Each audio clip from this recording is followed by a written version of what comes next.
પોરબંદર જિલ્લામાં ત્રિદિવસીય શાળા પ્રવેશોત્સવનો પ્રારંભ થયો છે, ત્યારે કલેક્ટરે દેગામ અને સીમાણીમાં શાળાના બાળકોને પ્રવેશ અપાવ્યો હતો, જ્યારે ધારાસભ્યએ કુચડી ખાતે બાળકોને પ્રવેશ કરાવ્યો હતો.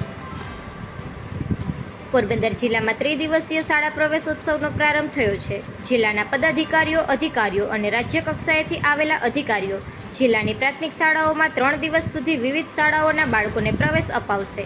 ત્યારે કલેક્ટર એસ.ડી. ધાનાણીએ દેગામ અને સીમાણી ગામની મુલાકાત લઈ દેગામ સીમ શાળા, દેગામ પ્રાથમિક શાળા, સીમાણી પ્રાથમિક શાળા અને સરકારી માધ્યમિક શાળામાં બાળકોને આવકારી પ્રવેશ અપાવ્યો હતો.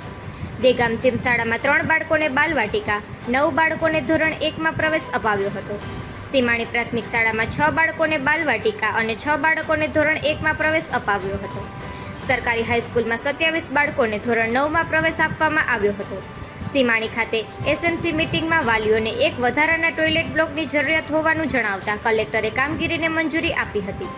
પ્રાથમિક શાળાના આચાર્ય ઉર્વશીબેન ધામી, હાઈસ્કૂલના આચાર્ય અશ્વિનભાઈ મહેતાએ શાળાઓની સિદ્ધિ અને શિક્ષણ કાર્ય, બાળકોની સંખ્યા અંગેની માહિતી આપી હતી. શિક્ષણ સ્વચ્છતા અંગેની પ્રતિજ્ઞા અને વૃક્ષારોપણ કરવામાં આવ્યું હતું. દેગામમાં આચાર્ય જ્યોતિબેને શાળાની પ્રગતિ અને શિક્ષણ વ્યવસ્થા અંગે કલેક્ટરને માહિતી આપી હતી. તો બીજી તરફ ધારાસભ્ય અર્જુનભાઈ મોઢવાડિયાએ કુચડી પે સેન્ટર શાળા, કુચડી ખાતે બાલવાટિકામાં અને ધોરણ 1માં બાળકોને શાળામાં પ્રવેશ કરાવ્યો હતો. કુચડી પે સેન્ટર શાળા ખાતેથી 18 આંગણવાડી, 37 બાલવાટિકા અને ધોરણ 1માં 48 બાળકોએ શાળા પ્રવેશ કરાવ્યો હતો અને બાળકોને કીટ આપવામાં આવી હતી અને શિક્ષણ અને મહિલાલક્ષી વિવિધ યોજનાઓની માહિતી આપવામાં આવી હતી અને પરીક્ષામાં ઉત્કૃષ્ટ પરિણામ લાવનાર વિદ્યાર્થીઓને સન્માનિત કરવામાં આવ્યા હતા અને સ્કૂલ મેનેજમેન્ટ કમિટીના સભ્યો સાથે બેઠક કરી હતી અને શિક્ષણને લગતા પ્રશ્નોની ચર્ચા કરવામાં આવી હતી. અત્રે ઉલ્લેખનીય છે કે જિલ્લામાં કન્યા કેળવણી મહોત્સવ અને શાળા પ્રવેશોત્સવ અંતર્ગત બાલવાટિકામાં 3992, ધોરણ 1માં 4245, ધોરણ 9માં 3485, ધોરણ 11માં 2155 અને જ્ઞાન શક્તિ રેસિડેન્શિયલ સ્કૂલ સાંદીપની ખાતે ધોરણ 6માં 235 નવા વિદ્યાર્થીઓના નામાંકન કરવામાં આવશે. આમ આશરે કુલ 14,112 વિદ્યાર્થીઓનું નામાંકન 3 દિવસમાં કરાશે.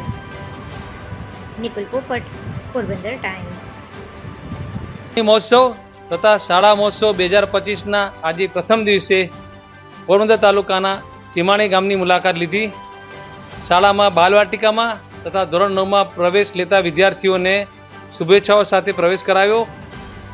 ગામમાં પર્યાવરણનું જતન થાય, શિક્ષણમાં સૌ રસ લે એ માટે સૌ વાલીઓએ તથા વિદ્યાર્થીઓએ પ્રતિજ્ઞા લીધી. ખૂબ જ સુંદર કાર્યક્રમનું આયોજન થયું. તેજસ્વી વિદ્યાર્થીઓને સન્માન તથા ઇનામ આપવામાં આવ્યા. ધોરણ 9 અને 10માં મોટી સંખ્યામાં વિદ્યાર્થીઓએ જ્યારે પ્રવેશ લીધો છે ત્યારે મને ખૂબ આનંદ થાય છે.